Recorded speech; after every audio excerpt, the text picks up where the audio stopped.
Hello there gamers, welcome along to this week's MGLMix with me, Respawn Roscoe. I hope you're doing okay out there in gamer world, having some fun, playing some quality games. We have been gaming crazy over the past few weeks. We're catching up to all the stuff that we just can't get done in the amount of time we've got with everything that we saw at EGX. If you've been onto mygameslounge.com, we've got video interviews, we've got more coming. We've got interview with the developers of Homefront the Revolution this week, the cool Manchester based game Beyond Flesh and Blood, as well as one that looks cool, Thea the Awakening, which is a really cool card based RPG. That's all coming up on mygameslounge.com.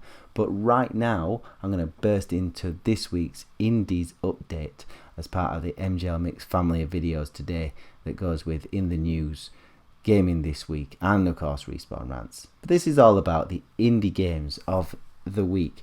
Now, I've been playing a few indie games on the PC recently. I've been trying to have a look through all the PC games that have been coming up, and one that's just released by some gamers that we know very, very well is the ones at Sig Trap Games, Sublevel Zero. Now, that launched on Thursday. The review launched on Friday on mygameslounge.com, and the game launched the day before, and I was playing it a good few hours over that week, but I didn't want to rush the review. I wanted to try and just get as close to the Descent as I could. Now, I say Descent because firstly that's what you're doing, and secondly that's the kind of game it is. If you ever played Descent, it's a lot like that. Sublevel Zero is a case you're a lone man in a fighter ship, and you're travelling through a series of caves and caverns in order to find resources, in order to keep your clan alive. Basically, the entire universe is falling to bits. You've got to try and survival of the deadliest with your weapons on your ship. And the cool thing about it is everything's procedurally generated as you go through the level, based on what kind of level you're at. So when you go through a door, you don't know what's going to be behind that door, and nor does the game. It generates as you open it, so you can kind of progressively move through a level and it builds around you, and it's just really, really cool to play. The visuals are stunning. They're kind of a mix of like a retro sheen but with a modern twist. It looks beautiful, it really, really does, and the kind of the gameplay is very, very addictive. You know, you go into a room and you're exploring and you're trying to find things, but things will attack you as well. So you've got enemies, and some of them are, you know, if they see you, they'll just shoot at you. They're like sentry gun type things. But then you've got ships that will fly around and even fly into you to try and take you down. That's how aggressive some of the enemies are. And with the kind of the looting system, you can get loot from the things that you destroy. You can pick up loot from the environment in chests and things like that. And as you go around, you try and pick up as much stuff as you can, make nanites, which is the currency. Use that to combine different weapons and items you found together and make cooler weapons that can blast more things away, but don't waste your bullets. And then as you progress through, you just got to get to the kind of generator of the level, destroy it, and you're finished, and then you can go on to the next one. And there's this nice combination of procedural generation and procedural fun that you can have, but also it knows that you are of a certain level, so it doesn't throw tons of really difficult enemies at you until you continue your kind of descent through these sub-levels. It's really, really good. The permadeath issue, some people like it, some people don't. I think it works for the game. I think it's very game dependent, and it works for this. My critics that were in the review were literally, I just think the enemy AI is a little bit all or nothing. So an enemy will either just like charge straight for you and like bash into you, or it's quite placid, and if you back off it'll just forget you're even there. And then there was maybe a little bit of issue around the crafting, where you kind of left your own devices with the game, and I like that. I just feel like the crafting could have been explained a little bit better. But I know full well these developers are so keen to make this game absolutely spot on. So anything you've got to suggest to them, they will be at it. It's on discount at the moment as well on Steam. You can pick it up for less than a tenner at the moment, and even when it's full price, it's $10.99. So it's pretty cool. I would seriously recommend that, having played it for some time as the development's going.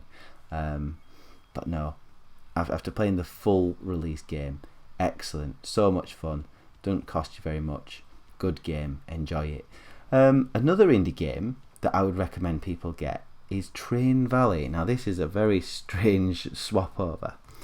I was playing it with my daughter, and she's just over 3, and we've been playing it together a little bit over the weekend. I've been playing it a bit too, just on my own to kind of get it, and it's won a few indie game awards, and it's just like a simulator.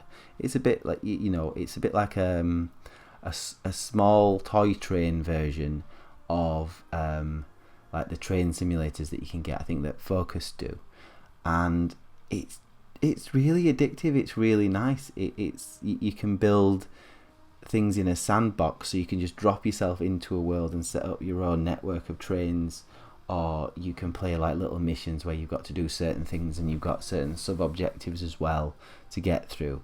And the guys that have made it, the people at what are we calling the developers?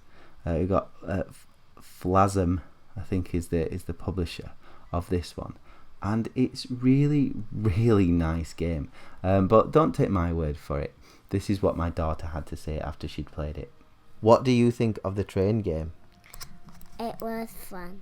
It was fun. Would you like to play it again? Yeah.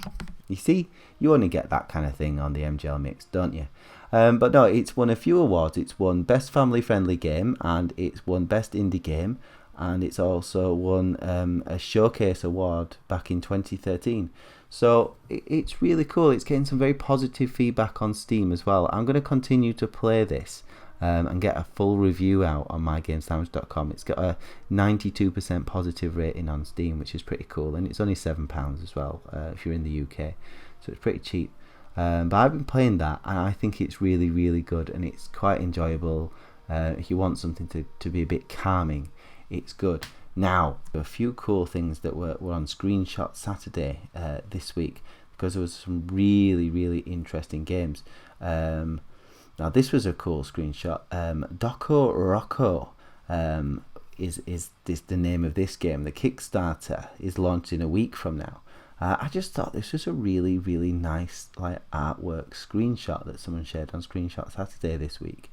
Really stood out to me. It looks exceptionally cool, and I can't wait to see the full rundown on the Kickstarter campaign for that one. It looks very, very interesting. And then there was another cool artwork one, which was Jenny Leclue. This is some of the screenshots from the game that was out on Twitter on Screenshot Saturday for that one. Looking like the kind of the art style and the lighting, it looks really, really good. I was liking that one. And there was one more that really, really stood out to me that I thought was quite cool.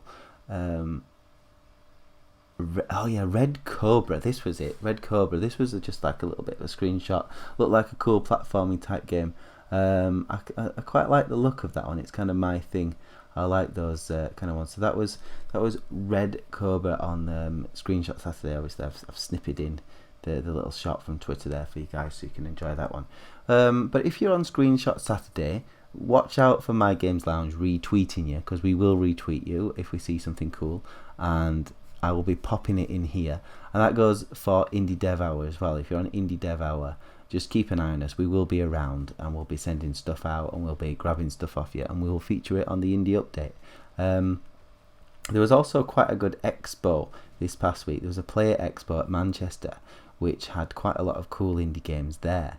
So since we couldn't make it, gamers, wrapped up with family stuff and just general day-to-day life, like a broken washing machine, god damn it, please just let us know what it was like. Send us some stuff, send us some screenshots of all our photographs and stuff that was there, all the cool games that you saw at Play Expo in Manchester. I know that some of our friends were there. The Beyond Flesh and Blood guys were there, which is just a cool game. If you could just send us some stuff from that, just let us know what it was all like, what you enjoyed, and we'll run it on mygameslounge.com, and we shall see you there. Now, if you carry on watching this video, you're going to get all the rest of the updates from today, because we like to just run one long video for those people that like to just press play and listen. So we've got In the News coming up, we've got Gaming This Week coming up, and Respawn Rants coming up right after this. Or If you prefer, head over to mygameslounge.com and you can get all those articles individually and have a play of those videos as and when you want, or which ones you want to listen to. So I will see you guys on mygameslounge.com. Thanks for joining me.